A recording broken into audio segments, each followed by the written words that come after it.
दिल्ली का सबसे फिल्मी लौंडा राज जोन्स और आज मैं 11 एक्सक्लूसिव मौजूद हूँ आर्टिस्टोपीडिया के चैनल पे, यूट्यूब चैनल पे, यूट्यूब पे। और राइट राज जोन्स, हम आपका आर्टिस्टोपीडिया पे बहुत बहुत स्वागत करते हैं। और हम वी होप कि आपके फैंस, आपके फॉलोअर्स, आपके फ्रेंड्स को थैंक यू भाई, आपके बारे में बहुत कुछ जानने को मिलेगा इस इंटरव्यू के थ्रू। ओके। तो सबसे पहली जो चीज़ है जो आपके सारे फॉलोअर्स, फ्रेंड्स से फैंस जानना चाहते हैं वो ये है कि भाई राज जोन्स का असली नाम क्या है। भाई मेरा असली नाम है राजेंद्र प्रसाद और बहुत सारे लोगों को शौक होता है कि यार ये कैसा नाम है। भाई बहुत अच्छा नाम है, इंडिया के फर्स्ट प्रेसिडेंट का नाम था राजेंद्र प्रसाद। लेकिन राज जोन्स में कैसा बना वो मैं आपको बताता हूँ कि जब मैंने रेडियो ज्वाइन करा तो मतलब आज मुझे 4.5 साल से ऊपर हो गया है रेडियो ज्वाइन करे हुए। तो मुझे लगता था कि जब मैं बोलता था मैं हूँ दिल्ली का सबसे फिल्मी लौंडा राजेंद्र प्रसाद, तो वो मैच नहीं करता था मेरे साथ। तो मेरी जैसे मैं हूँ, मेरी पर्सनालिटी उससे मैच नहीं करता। तो मैंने क्या करा, मैं शाहरुख खान का बहुत बड़ा फैन हूँ, तो मैंने क्या करा, राजेंद्र को राज कर दिया, RAJ के बदले RAAJ। और जो जोन्स है वो मैं बहुत फेमस रैपर है, उसके मैं बहुत गाने सुनता था, माइक जोन्स करके। तो जब मैं गाने सुनता था उसमें आती थी पीछे Mike Jones, who Mike Jones, तो मैंने वहाँ से जोन्स उठा लिया, तो ये बन गया राज जोन्स। तो मुझे लगा यार क्या कूल नेम है। फिर मैंने दोबारा बोला मैं हूँ दिल्ली का सबसे फिल्मी लौंडा राज जोन्स, तो मुझे लगा ये अच्छा साउंड करा, तो वहाँ से मैं बना राज जोन्स। और मैं अपने जो मेरा रियल नेम है राजेंद्र प्रसाद, उस पर काफ़ी प्राउड करता हूँ। ये तो बहुत अच्छी बात है राज। और हम ये जानना चाहेंगे कि चलो कि आपने राज जोन्स, तो आपने एक हिप हॉप कल्चर को थोड़ा सा अपना नाम छोटा करके हिप हॉप कल्चर अडॉप्ट किया, लेकिन ये जो दिल्ली का सबसे फिल्मी लौंडा है ये कहाँ से आया? भाई दिल्ली का जो सबसे फिल्मी लौंडा है, जो मेरा रेडियो स्टेशन था जिसके लिए मैं काम करता हूँ अभी भी, वो पहले था OA 104.8 FM सबसे फिल्मी, उसकी टैगलाइन थी सबसे फिल्मी। अब वो हो गया है इश्क 104.8 FM, India's first romantic radio station. तो उस टाइम में मैं करता कि मुझे फिल्मी बहुत नॉलेज थी, मतलब इतना नहीं बोलता, मतलब वही अपनी तारीफ करने वाली बात है। तो मैं मतलब फिल्मी कीड़ा था, मैं सारी मैगजीन्स पढ़ता था, फिल्म पर स्टारडस्ट जितनी भी आती थी सब पढ़ता था, तो मुझे अच्छी नॉलेज थी। और जब मैं इंटरव्यू करने जाता था तो मैं सवाल भी ऐसे बनाता था कि सेलिब्रिटी आके मुझे बोले यार साले ने बड़ी रिसर्च करी है भाई, ये तुम्हें पता है ऐसा करके। तो मुझे लगा कि भाई ये मेरे साथ जाता है, तो मैंने वहाँ से रखा कि दिल्ली का सबसे फिल्मी लौंडा। होप आपके जो फैंस हैं उनको समझ आया होगा कि आपका नाम राज जोन्स कहाँ से पड़ा और आपका असली नाम क्या है। और दिल्ली का सबसे फिल्मी लौंडा वो तो सबको पता ही है कि अब क्यों हो चुका है। और राइट, तो हम एक चीज़ पूछना चाहेंगे आपसे, आपके फैंस के बारे में ही बात करते हैं। तो आपके फैंस का एक बहुत कॉमन क्वेश्चन है जो हम आपके देखते हैं इंटरव्यूज़ वगैरह में, मतलब जो आप इंटरव्यूज़ लेते हैं उसके कमेंट सेक्शन वगैरह में, और हमें भी बहुत सारे वाले क्वेश्चन आए कि आपने सब सेलिब्रिटीज़ का इंटरव्यू लिया, तो आपने हनी सिंह का इंटरव्यू कब लेना है? और हमें ये भी पता है, हमने रिसर्च करी है इस बारे में कि आपने हनी सिंह का एक इंटरव्यू ले चुके हो आप, लेकिन that was an audio interview. लेकिन वो ऑडियो इंटरव्यू इतना रीच में क्यों नहीं गया आपके फैंस के? यार बेसिकली क्या है ना, देखो आजकल का जो टाइम है वो वीडियो का है, तो आप लोग भी वीडियो कर रहे हैं, मैं भी वीडियो करता हूँ, तो लोग चाहते हैं कि वीडियो देखें, समझो ऑडियो इतना लोग सुनते नहीं है। मतलब अगर वो कट्टर फैन होगा तो ही सुनेगा, अदरवाइज नहीं देखेगा, ऐसी वाली बात है। तो हनी भाई का जो मैंने वो इंटरव्यू किया था, वो मैंने जो मैं अपने रेडियो को रिप्रेजेंट करा था, तो मैंने हनी भाई का इंटरव्यू किया था। और मतलब उस टाइम पे यार इतना ख्याल नहीं था कि वीडियो करना है, तो मैंने ऑडियो करके डाल दिया नेट पे, वो हिट हो गया, मुझे पता नहीं था, लेकिन उसकी रीच कम है। बात आपने बिल्कुल सही बोली। हनी भाई का अभी आपको जैसे पता है कि कुछ सालों से वो ठीक उनकी तबीयत खराब थी, अब उनकी तबीयत ठीक हो गई है। आई थिंक इस साल वो कम बैक कर रहे हैं, तो इस साल मेरी बात भी चल रही है, कोशिश हो रही है कि इस साल मैं हनी भाई का एक वीडियो इंटरव्यू करूँ एक्सक्लूसिव अपने चैनल के लिए, और वो मैं लोगों के लिए लेके आऊँ। तो लोगों को भी बात समझना जरूरी है, स्पेशली जो उनके हनी भाई के फैंस हैं, कि भाई बहुत ईजी नहीं होता एक इंटरव्यू अरेंज करना, उसे करना। भाई पहले तो नंबर ढूंढने में ही जान निकल आती है, फिर अरेंज करने में कि वहाँ से रिप्लाई आएगा या नहीं आएगा, उनकी टीम रिप्लाई करेगी नहीं करेगी। लेकिन ऐसा आप सोचते हो, लेकिन कभी कभार होता है कि लोग नहीं करते, कई बार हो जाता है कि वैसे ज़्यादातर लोग कर देते हैं। तो अभी लोगों को जो हनी भाई के फ़ैन है तो उनको थोड़ा और वेट करना पड़ेगा। इस साल 2017 में आपको हनी भाई का इंटरव्यू देखने को मिलेगा। मैं अपनी तरफ से पूरी कोशिश कर रहा हूँ ताकि मैं आपको हनी भाई का इंटरव्यू दिखाऊँ, और हमारी तरफ से आपके लिए वेल विशेस हैं इस चीज़ के लिए। और अब मैं कहता हूँ कि राज जोन्स की पॉपुलैरिटी देख के हनी सिंह भी मना नहीं करेगा भाई इंटरव्यू देने से। तीसरी चीज़ जो लोग जानना चाहते हैं आपके बारे में वो ये है कि भाई यूट्यूब के अलावा आप क्या करते हैं? भाई यूट्यूब के अलावा मैं एक रेडियो स्टेशन में काम करता हूँ, वहाँ पर मैं म्यूज़िक मैनेजर हूँ। मैं स्टेशन का सारा म्यूज़िक मैं देखता हूँ, ठीक है। और उसके अलावा मैं यार सैटरडे संडे अपने दोस्तों से मिलता हूँ, बकचोदियाँ करता हूँ, और उसी सैटरडे संडे में मैं उनके साथ घूम कर वेस्ट दिल्ली आता हूँ, तेलंगाना, यहाँ मैं चिकन खाता हूँ। और दिल्ली में मैं बहुत घूमता हूँ, और जो भी लोग होते हैं उनसे मैं ज़्यादातर बात करता हूँ, ताकि मुझे ना लोगों की आवाज़ की नकल उतारने में बड़ा मज़ा आता है, उनसे कंटेंट इकट्ठा करने में मुझे बड़ा मज़ा आता है, तो मैं ये करता हूँ भाई। तो मतलब आप सब फिर इन सब चीज़ों की हेल्प से आप एक कंटेंट ऐसा तैयार करते हैं जो कि लोगों को पसंद आता है सुनने में। हाँ, मतलब मुझे लगता है कि यार स्टोरीज मिल जाती है, तो मुझे लगता है कि थोड़ा स्टोरी को मैं अगर ऐसे करूँगा, थोड़ा मसाला डालूंगा तो और बेटर हो सकती है। बेसिकली क्या है ना, जितना आप घूमोगे उतना आप चीज़ें एक्सप्लोर करते हो, उतना आपको चीज़ों के बारे में पता चलता है और उतना बढ़िया होता है। तो राज, एक यूट्यूबर, तो आप सक्सेसफुल यूट्यूबर तो है ही, हाँ। और आपने अभी अपने बारे में बताया कि आप एक आरजे भी हैं, ठीक है। लेकिन ये जो एक नॉर्मल इंसान से आरजे तक का करियर हाँ कैसे शुरू हुआ? भाई बेसिकली क्या है, जब मैं 9th क्लास में था ना, तो मतलब उस टाइम से मैं रेडियो सुनता हूँ, और सीन ऐसा हुआ कि रेडियो मैं इतना सुनता था कि मैं फेल हो गया। तो मतलब जब मेरे पिताजी हम आई एम फ्रॉम नैनीताल, तो मेरे पिताजी जब नैनीताल से हम सबको लेकर इधर आए, तो मतलब पापा पहले से थे कि उन्होंने एक बात सब बच्चों को बोली थी, मतलब मेरे भाई को, बहन को और मुझे, कि जो दिल्ली में फेल हुआ ना उसको मैं गाँव भेज दूंगा। तो मतलब मैं प्राउडली बोलता कि मैं अपने खानदान का पहला लौंडा था जो दिल्ली आके फेल हुआ 9th क्लास में। और उसके बाद मेरे पिताजी ने मुझे इतना मारा, मतलब मुझे छतें छुआ दी, दीवारें से मुझे चुम्मियाँ दिलवा दी, इतना कुत्ते की तरह मारा मुझे वो दिन आज भी याद है। लेकिन मारने का उन्होंने एक बात बोली कि चलिए सब हो गया, कोई नहीं है, दोबारा मेहनत करियो और इस बार अच्छे से करना।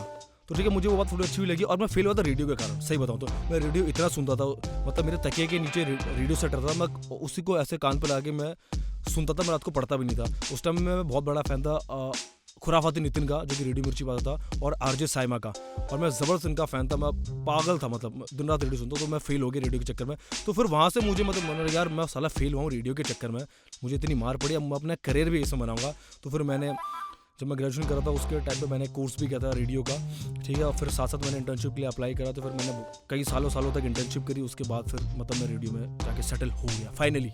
मुझे खुशी है इस बात की। अच्छा, तो मतलब आप ये कहना चाहते हैं कि भाई जब राज जोन्स फेल हुआ 9th क्लास में, तो फेल होने के बाद जब उसे गांव की बस में बिठाया गया, तो वो गांव नहीं गया, वो किसी रेडियो स्टेशन में घुस गया? नहीं भाई, गाँव में बिठाया नहीं, पापा ने छोड़ दिया था, बोला कि यार वही ना, माँ बाप का दिल पसीज जाता है, बच्चा है यार, चलो दोबारा मेहनत कर लेना। लेकिन मतलब डर बहुत था भाई, मैं मतलब सोचता आगे फेल हो गया तो फिर क्या होगा मेरा, तो फिर मैंने आगे पढ़ना चालू कर दिया। अच्छा, तो आप जैसे आप आरजे से एक यूट्यूबर बने, हाँ। राइट? लाइक सेलिब्रिटीज़ के इंटरव्यूज़ ले लेके और लोगों ने पसंद की वो सब चीज़ें, तो आप एक आरजे से एक यूट्यूबर बने। लेकिन इन दोनों में से आपको ज़्यादा क्या पसंद है, लाइक बीइंग एन आरजे और बीइंग अ यूट्यूबर? भाई देखो बात वैसी है, आप मतलब अगर किसी बच्चे सवाल पूछे कि मम्मी ज़्यादा पसंद है पापा, तो भाई तो सवाल दोनों देखो, मैं दोनों पसंद है, क्योंकि मैं आपको बताता हूँ, रेडियो देखो मेरा पैशन था, मेरा लव था, क्योंकि मैंने उसके चक्कर में मैं यहाँ पर हूँ आज में, क्योंकि मैं बहुत फॉलो करता था रेडियो को, तो उसके चक्कर में मैं यहाँ पर हूँ। तो रेडियो तो है ही मेरा। उसके बाद जब मैंने इंटरव्यू डालना चालू किया यूट्यूब पे, तो वहाँ से मुझे अच्छा, मतलब मुझे क्या कि वहाँ पर से फेमस होने लगा, मतलब मुझे लगा कि मेरा काम जो है लोगों को पसंद आ रहा है, तो वो आपको किक देता है जब ना, मतलब लोग आपको, बहुत सारे लोग आपकी तारीफ, मतलब आपको कि भाई अच्छा काम कर रहे हैं। तो मैं बोलूँगा कि भाई दोनों मेरे लिए बहुत इंपॉर्टेंट है, मतलब वही आपको अपनी दोनों आंखें पसंद है। दोनों आंखें पसंद है, मतलब वही बात हो गई कि लड़की की फोटो दिखाई है दो, एक से शादी करनी है, लेकिन मैं दोनों से करूंगा। नहीं भाई, इस वाले में चूजी।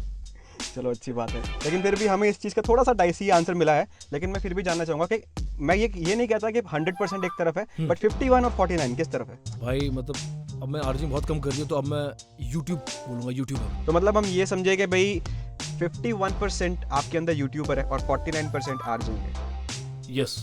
ऑलराइट, तो लव फॉर आर्जिंग हमेशा वहाँ रहेगा। हाँ। क्योंकि मुझे भी शायद यही लगता है कि जिस चीज़ से आपको लोगों ने पहचानना शुरू करा, तो आपको वो चीज़ कभी भूलनी नहीं चाहिए। उसके लिए लव हमेशा रहता है, इंटरनल लव रहता है, लेकिन एज अ यूट्यूबर आप अपने आप को चाहते हैं कि लोग आपको पहचाने, राइट? भाई देखो बात बिल्कुल सही है, लेकिन पता अभी भी मैं आरजे, मतलब जो मैं यूट्यूब पे करता हूँ उसमें क्या प्लस ये है कि मेरी शक्ल दिख रही है, लेकिन जो बोलता हूँ वो वही है जो मैं रेडियो पे करता हूँ माइक के पीछे। एग्जैक्टली। तो जैसे कि हम देख रहे हैं कि आपने एज अ यूट्यूबर आपने लोगों के इंटरव्यूज लेना शुरू करे, सेलिब्रिटीज़ के इंटरव्यूज लेना शुरू करे, ताकि उन्हें लोग और जान पाएँ, राइट? ताकि उनकी जो इंटरनल साइड है वो चीज़ बाहर आ पाए। तो मैं ये जानना चाहूँगा कि आपका आज तक का बेस्ट इंटरव्यू कौन सा रहा है, जिससे कि आपने बोला कि हाँ, इस सेलिब्रिटी का मैंने इंटरव्यू लिया और इसने अपने दिल की बात सामने रख दी है मेरे?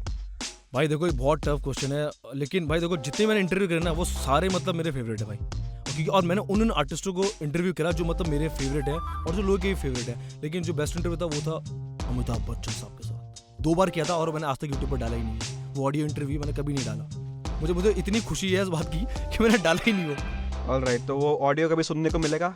नहीं यार, वो मतलब यार बच्चन साहब ने, मतलब मैं सबको पता है यार, बच्चन साहब सबके फेवरेट है, मेरे तो स्पेशली बहुत फेवरेट है, उनकी पिक्चर देख कर हम बड़े हुए हैं यार। तो मतलब मैंने वो डाला ही नहीं, मैं इतना खुश था कि यार बच्चन साहब इंटरव्यू करके आऊँ, फोटो खींच के आऊँ, मतलब वो मेरे लाइफ का मतलब हाई पॉइंट जिसे बोलते हैं ना वो है। ओके, तो चलो फिर से आपकी वीडियोस की तरफ आते हैं, राइट? हाँ। एक साइड राज जोन्स है, दूसरी साइड जिस सेलिब्रिटी का इंटरव्यू हो रहा है वो है। हाँ। लेकिन ये बताओ कि कैमरे के पीछे कौन होता है? ये बहुत बड़ा सवाल है भाई, जो आज तक कभी क्लियर नहीं हुआ कि भाई राज जोन्स का इंटरव्यू शूट कौन करता है? भाई अपना क्या बोलते हैं, पहले मेरा फ्रेंड था पुलकित करके, ठीक है, वो शूट करता था, और दूसरा मतलब वो शूट करता था, वो मुंबई चला गया। उसके बाद मेरा कलीग है ऑफिस में विनीत नैयर, वो शूट करता था। लेकिन अब मैं जैसे इंटरव्यू बाहर करता हूँ स्टूडियो से, तो अपना मेरा फ्रेंड है अभिषेक खन्ना, उसका अपना प्रोडक्शन हाउस है खन्ना साहब प्रोडक्शन, तो वो सारा मैनेज करता है। ऑलराइट, तो राज, जैसे कि आपके इंटरव्यूज बहुत फेमस होते हैं हाँ और बहुत फेमस सेलिब्रिटीज़ के साथ होते हैं, ओके। तो हम जानना चाहते हैं कि आप उस सेलिब्रिटी को या उन सेलिब्रिटीज़ को अप्रोच कैसे करते हैं? अच्छा भाई, मैं अप्रोच करता हूँ। मेरे पास अगर मैनेजर का नंबर तो मैनेजर को मैसेज डालता हूँ सबसे पहले। मैं कॉल नहीं करता, सबसे पहले आप एक मैसेज डालो। अगर जैसे सेलिब्रिटी का नंबर है तो मैं सीधे उनको मैसेज डालता हूँ कि भाई ऐसे ऐसे मैं हूँ, मुझे एक इंटरव्यू करना है आपके साथ। बोलते ठीक है, वहाँ से रिप्लाई आता है कि हाँ भाई चलो ठीक है आप करते हैं, अभी हो नहीं पाएगा ऐसे करके। तो मैं ऐसे अप्रोच करता हूँ। और एक और बात, अगर कोई फॉर एग्जाम्पल कोई भी है XYZ फ्यूचर में, मतलब किसी को अगर अप्रोच करना है तो भाई उसको सिंपल पहली बात है कि मैसेज डालो। किसी भी सेलिब्रिटी को एक अच्छा सा मैसेज डालो कि सर मुझे ऐसे इंटरव्यू करना है, कॉल मत करो, उससे पहले मैसेज डालो। और दूसरा भाई, उनको परेशान ना करो। खासकर फेसबुक पर लोग दबा के मैसेज करते हैं तो उससे बंदा परेशान हो जाता है। तो आप मैसेज मत करो, एक बार मैसेज डाल के छोड़ दो। अगर उनके पास टाइम होगा तो they will reply you, simple सी बात। ओके, तो इंडिया में तो राज जोन्स ने बहुत सारे इंटरव्यूज लिए, बहुत सारे लोगों को पता लगा राज जोन्स के बारे में। तो इंडिया से बाहर जाके भी कोई इंटरव्यू लेने का प्लान है कि बाहर के लोग भी राज जोन्स को जाने? भाई देखो, प्लान है मेरा, पैसा आएगा तो मैं वो भी चालू कर दूंगा। क्योंकि मैं चाहता हूँ कि हिप हॉप जो बाहर रैपर्स हैं, पंजाबी स्टार्स हैं, जैसे जो बाहर रहते हैं, मैं चाहता हूँ मैं भी उनको बाहर जाके इंटरव्यू करूँ। तो मेरे फ्यूचर में ये प्लान है। ओके, अच्छा, तो इंटरव्यू से जुड़ी हुई एक बात है, इंटरव्यूज की बात हो रही है तो इंटरव्यू से एक और बात जुड़ी हुई है। ये हर टाइटल के अंदर यूट्यूब की वीडियो के ये जी फाड़ इंटरव्यू क्या होता है? भाई जी फाड़ होता है और इसको आप बीप करोगे, मुझे पता है। तो मतलब मैं चाहता हूँ कि मतलब जी फाड़ की ना लिखूँ जब मैं जी फाड़, तो लोगों को लगे कि कुछ आने वाला है। समझ लो कि जी फाड़ इंटरव्यू मतलब इसमें बहुत सारा कंटेंट होगा। मतलब कि ये बस अगर इंटरव्यू किसी ने देख लिया तो बस हाथ में आ जाएगी। मतलब हाथ में आ जाएगी, हाँ, वही वाली बात है। मतलब कि उसको नाम देकर मैं ना कैची कर देता हूँ, ताकि मतलब, और उन्हीं इंटरव्यू करता जिसमें मुझे लगता है। मैं आपने देखा होगा कि मैंने हर इंटरव्यू नहीं करा, मैं ज़्यादातर लिखता हूँ कि एक्सक्लूसिव एंड रेयर इंटरव्यू। तो मुझे को लगता है कि इसमें खतरनाक कंटेंट है, उसमें मैं जी फाड़ देता हूँ। तो राज, नेक्स्ट क्वेश्चन आपके लिए ये है कि आप जैसे कि हिप हॉप इंडस्ट्री को बहुत फॉलो करते हैं। हाँ भाई, जितने आपने इंटरव्यूज किए वो भी सारे हिप हॉप आर्टिस्ट हैं Yes. Mostly, right? तो आपसे एक जानना चाहूंगा ये चीज़ कि आपको कौन लगता है कि सबसे नॉन डिजर्विंग है इस सीन के अंदर, हिप हॉप सीन के अंदर? भाई नॉन डिजर्विंग रैपर वो है, मुझे लगता है मेरे उससे, कि जो बंदा ना, जिसको हिप हॉप के बारे में पता नहीं है, जिसको रैपर बनना है, जिसने होमवर्क ढंग से करा नहीं है, वो फिर भी रैप कर रहा है। फॉर एग्जांपल, मैं एक वीडियो देख रहा था जिसमें एक गाना था, वो था बोल आंटी आऊँ ना, घंटी में बजाऊँ ना, ऐसा कोई वैकी सा रैपर था। दूसरा, सारे करते हैं स्वैग मेरी, सारे करते हैं कॉपी मेरी स्वैग वाली टोपी। एक और ऐसे बहुत सारे मैं देखते रहता हूँ। तो ये मुझे मतलब पसंद नहीं आते यार। क्यों भाई वो लोग इसलिए रैप करते हैं, ये बंदे, उनको लगता है कि रैप करेंगे तो बहुत जल्दी सक्सेस मिल जाएगी, पैसा मिल जाएगा। भैया ऐसा नहीं है, पहले आप होमवर्क करके आओ, हिप हॉप को फॉलो करो, रैप सुनो, तो आप बोलो। तो मुझे ऐसे रैपर बिल्कुल भी पसंद नहीं जो हिप हॉप का मजाक उड़ाते हैं। ओके, तो हम ये कह सकते हैं कि जो बंदा अपना होमवर्क और अपनी लिरिक्स को शार्प नहीं करता और सोचता नहीं है कि मुझे क्या बोलना है क्या नहीं बोलना, उसको आप नॉन डिजर्विंग का टाइटल देते हैं। बस यही बात है, क्योंकि कल्चर को आपको फॉलो करना पड़ता है, उसके बाद आप कल्चर का पार्ट बनते हो। एग्जैक्टली। तो फिर चलो, अब कल्चर का पार्ट थोड़ा सा आप भी हो, तो फिर अपना कोई गाना वाना रैप सॉन्ग निकालने का कोई प्लान है? नहीं भाई देखो, मेरा कोई प्लान नहीं। मैं रैप करता था जब मैं अभी भी रेडियो में हूँ, तो मैं रैप करता था। तो मेरा हमने एक फिक्शनल कैरेक्टर बनाया था, क्या नाम है उसका, रैपदीप आहूजा करके। अभी यूट्यूब पे पड़े हैं उसके कुछ, मैंने सारे हाइड कर दिए। तो मैंने जिस दिन से मैंने इंटरव्यू करना चालू किया, उस दिन से मैंने रैप करना छोड़ दिया। मुझे इंटरव्यूअर बनना है, जो मैं कर रहा हूँ, मुझे और अच्छा बनना है। मुझे रैप अपना गाना नहीं निकालना, मुझे कोई म्यूजिक वीडियो कुछ नहीं करना, मुझे बस इंटरव्यू करना है बस। ओके, तो इंटरव्यू की बात चलिए, तो इंटरव्यू आपने बादशाह भाई का भी लिया है, हाँ रफ्तार भाई का भी लिया है, बोहेमिया पाजी का भी लिया है, हाँ भाई, हनी सिंह पाजी का भी लिया है। हाँ। तो आपके हिसाब से, मतलब मैं किसी को हेट करने के लिए नहीं कह रहा, एक पर्सनल फेवरेट होता है बंदे का, तो पर्सनल फेवरेट के हिसाब से अगर आप इन चारों को स्टेट करना चाहोगे एक लेवल पे, तो आप सबसे फर्स्ट पे किसको रखोगे, सेकंड पे किसको रखोगे, थर्ड पे किसको, और फोर्थ पे किसको रखोगे? आई एम टॉकिंग अबाउट बादशाह, रफ्तार, बोहेमिया पाजी एंड हनी सिंह। भाई देखो, ये जो नंबर गेम है ना, ये मतलब मुझे लगता है मैटर नहीं करते। ये सब लोगों को दिखाने के लिए होता है कि भाई देखो नंबर 1 ये, नंबर 2 है। भाई भाई देखो, मैं बोहेमिया पाजी का सबसे बड़ा फैन हूँ, क्योंकि सबको पता भाई इज द पायनियर ऑफ देसी हिप हॉप। उन्होंने रैप स्टार्ट किया था, तो वो तो भाई हमेशा नंबर 1 पे रहेंगे, सबको पता। मतलब और जितने भी बाकी आपने बोला, हनी भाई, बादशाह भाई सारे नंबर 1 है यार। जितने भी बंदे काम कर रहे हैं सब नंबर 1 है भाई। देखो, उस जगह पे पहुंचना ना बहुत मुश्किल है। अगर आसान होता, सब जितने, आज तो बहुत सारे रैपर्स हैं, सब वहाँ होते। समझ ना, उस जगह पहुंचना बड़ा मुश्किल है। जो उस जगह पहुंच गया वो सारे नंबर 1 है। ओके, तो मतलब पर्सनल फेवरेट अगर आपसे एक बंदा पूछा जाए कि चलो कंपैरिजन हटाओ, पर्सनल फेवरेट भाई इस बंदे के लिए तो मैं, इसका तो मैं डाई हार्ड फैन हूँ, वो बंदा कौन? देखो बोहेमिया पाजी, देखो क्योंकि उनको देख के हमने स्टार्ट किया था, ठीक है, उनका मैं डायरेक्ट फैन हूँ। लेकिन बाद में जब मैंने हनी भाई, बादशाह भाई, रफ्तार भाई इनको सुनना चालू करूँ और उनके बाद मैंने इनको सुनना चालू करूँ, तो मैं सबका फैन हूँ भाई। चलो ये तो हमने करी एक मेन स्ट्रीम बात, ठीक है, ये तो है ये लोग हैं जो मेन स्ट्रीम सबको दिखते हैं। लाइक एक अंडरग्राउंड इंडस्ट्री भी है, अंडरग्राउंड रही नहीं है वो, उसके बारे में भी सबको पता, लेकिन हम उसको मेन स्ट्रीम नहीं बोल सकते, राइट। तो उसमें आते हैं सिकंदर कालो, नेजी दबा, डिवाइन और प्रधान। तो अगर इनमें से इनको एक लेवल देने के लिए बोला जाए 1 2 3 या 4, तो इसमें से पहले पे कौन आएगा, दूसरे पे कौन, तीसरे पे कौन और चौथे पे कौन? देखो फिर आप वही मेरे साथ नंबर गेम खेल रहे हो, सब नंबर में भाई। देखो सिकंदर कालो भाई सबसे बढ़िया पंजाबी रैपर है अंडरग्राउंड में, ठीक है। उसके बाद आपने चला नीजी और डिवाइन भाई ये बम्बई 70 के रैपर ज़बरदस्त काम कर रहे हैं। इनका देखो अलग है, पंजाबी अलग है, बम्बई 70 के इनकी जो गली गैंग है, गली रैप है, ये बहुत अलग है। प्रधान भाई अपना हरियाणी में करता है, हिंदी में करता है, वो अलग है। तो मतलब मुझे सारे पसंद है। उसके अलावा भाई अभी तो और रैपर्स आ गए, जैसे मूफाड़ है, वेस्ट दिल्ली का ही है, ठीक है, रागा है, और अपना मुंबई का एमीवे है। तो ऐसे बहुत सारे अंडरग्राउंड रैपर है, सारे बढ़िया यार। मतलब मुझे लगता है कि ना लोगों को नंबर नहीं देना चाहिए कि ये नंबर 1 है, ये नंबर 2, भाई सारे बढ़िया है, सब अपनी जगह में नंबर 1 है भाई। सिंपल सी बात है, सारे नंबर 1 है। ओके, तो ये तो थे जॉन से कि हमने बहुत सारे कॉमन क्वेश्चंस निकाले थे आपके कमेंट्स में से पढ़ के और हर जगह में से। अब हम आते हैं फेसबुक के ऊपर। अच्छा, ठीक है, तो हमने अपने पेज पे पोस्ट किया कि हम राज जोन्स का एक इंटरव्यू करने वाले हैं, जी फाड़ वाला। अच्छा। और उसके बाद हमारे पास जो क्वेश्चंस की लिस्ट आई आए सवाल। हाँ जी, बहुत सवाल आए हैं। अच्छा। उसमें से कुछ हमने चूज किए, कुछ कॉमन क्वेश्चंस थे जो एक ही मतलब 2-3 लोगों ने एक ही सवाल पूछा, तो हम उन सब सवालों को लेके हमने एक लिस्ट बनाई है। ठीक है। अच्छा, तो जो फेसबुक से पहला क्वेश्चन आया है, हाँ जी, वो है आरव हिचामी का। ओके। और उन्होंने क्वेश्चन पूछा है कि आपने किस एज पे इंटरव्यू स्टार्ट किए थे लेने, और आपकी इंस्पिरेशन क्या थी इस चीज को लेके?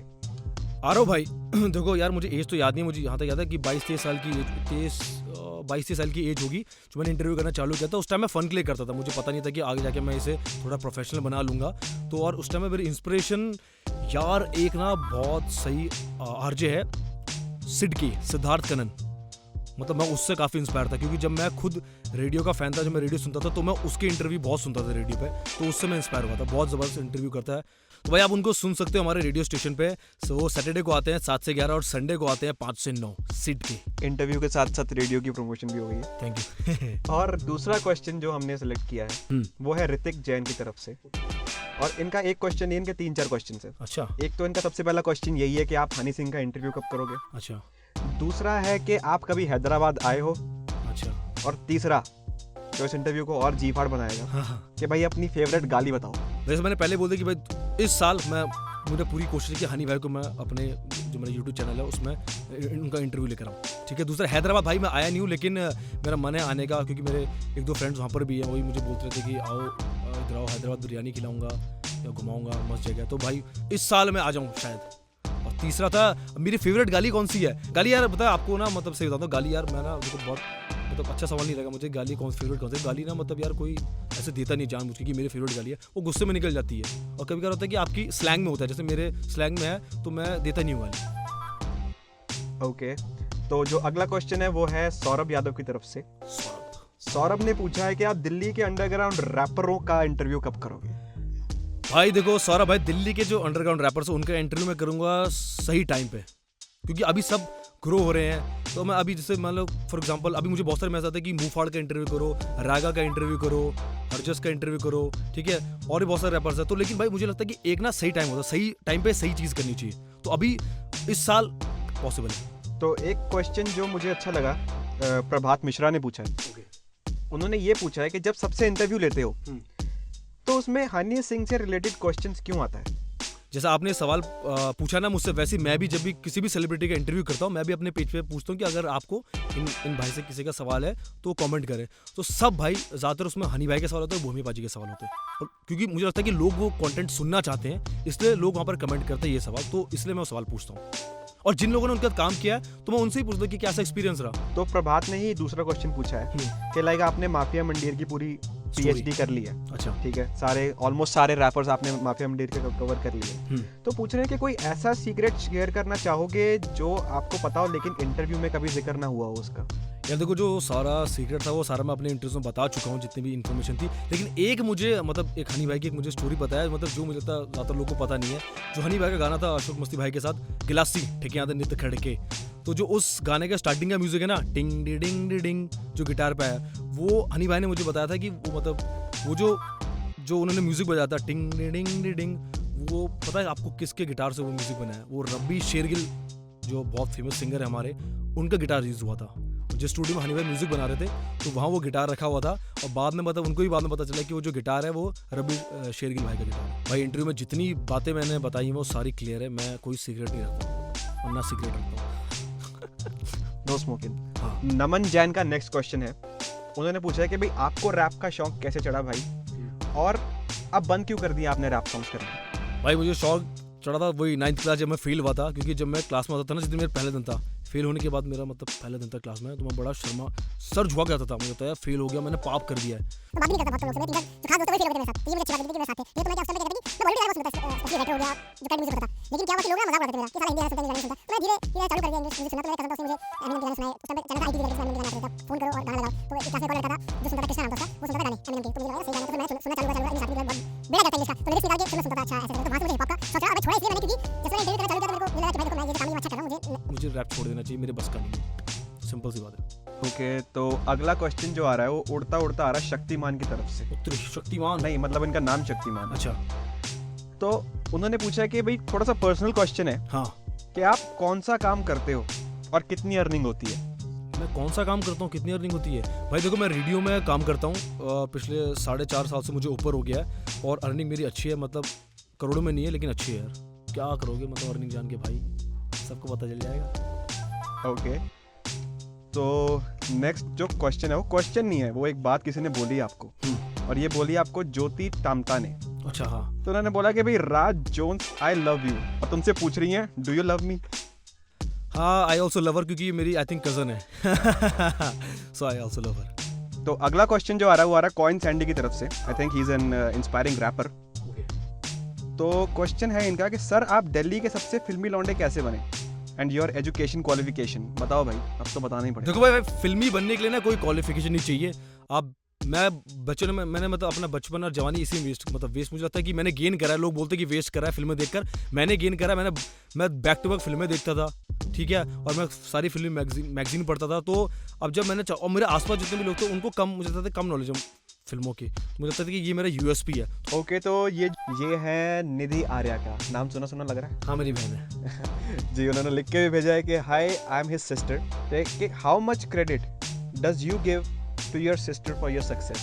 देखो मतलब ज़्यादातर मैं दूंगा 60% 70%, क्योंकि जो इंग्लिश जो है ना मेरी इंप्रूव हुई है, इंग्लिश वो मेरी बहन से हुई है। उसकी बहुत ब्रिलियंट इंग्लिश, आई थिंक उसके 12th में 100 में से 97 या 98 ऐसे नंबर थे इंग्लिश में वो, और वो भी आई थिंक कुछ होता ना हमारी फंक्शनल इंग्लिश होती थी, उसकी कोर थी, ऐसा कुछ करके सीन होता है। जो कोर आई थिंक टफ होती है, फंक्शनल इजी होती है। मतलब पुरानी बात होगी, अब तो पूरा चेंज हो गया, सिलेबस सब कुछ चेंज हो गया। तो मैंने अब ज़्यादातर इंग्लिश अपनी बहन से सीखी और हिप हॉप म्यूज़िक सुन के, तो मतलब तो जितनी मैं इंग्लिश बोलता हूँ थोड़ी बहुत, तो मेरी बहन और रैप म्यूज़िक से सीखा है मैंने। तो फिर हम मतलब आपकी सिस्टर के लिए ही एक बारी हमने सुना कि आप मोदी जी की मिमिक्री बहुत अच्छी करते, तो एक बार जरा स्वच्छ भारत अभियान के लिए थोड़ी सी गुहार लगा दी जाए मोदी जी के स्टाइल में। नहीं भाई मैं नहीं करता हूँ, ये सब गलत बात है। मैं मिमिक्री मतलब भाइयों और बहनों, ये स्वच्छ भारत अभियान है ना, ये जो मैं चला रहा हूँ, साफ सफाई करना बड़ा ज़रूरी है